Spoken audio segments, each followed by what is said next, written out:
Aurélie Marciro, bonjour. Bonjour. Alors la loi sur la transparence de la vie publique oblige désormais les parlementaires à publier leur déclaration de patrimoine, mais pas à la rendre publique. Les députés que vous avez rencontrés ont jusqu'à la fin du mois pour remplir cette déclaration.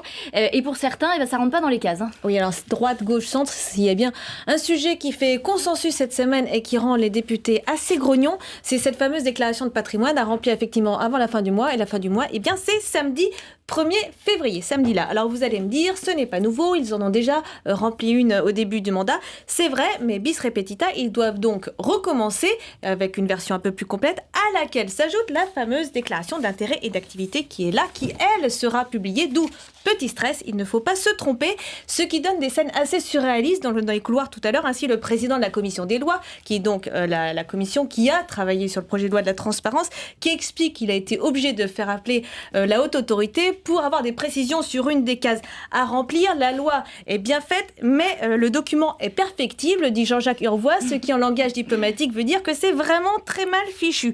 Alors la scène surréaliste, elle se poursuit quand Roger Gérard Schwarzenberg, qui est député radical, lui demande: mais l'IRFM, est-ce que tu l'as mis en 2013, tu l'as mis en 2012 ou est-ce que tu l'as mis sur 18 mois?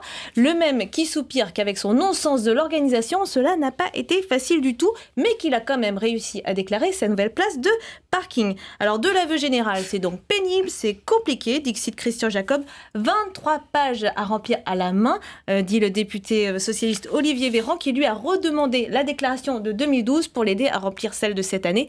Mais alors le plus en colère vraiment, c'est l'UDI, Jean-Christophe Lagarde, qui peste. Imaginez, il faut déclarer tous les comptes, les PEA, et il a été obligé de déclarer le compte postal de son bébé, donc son dernier né qui a quelques mois, pour une somme de 15,05 €. Jugement sans appel, c'est chiant et ça ne sert à rien pour prouver l'honnêteté des gens.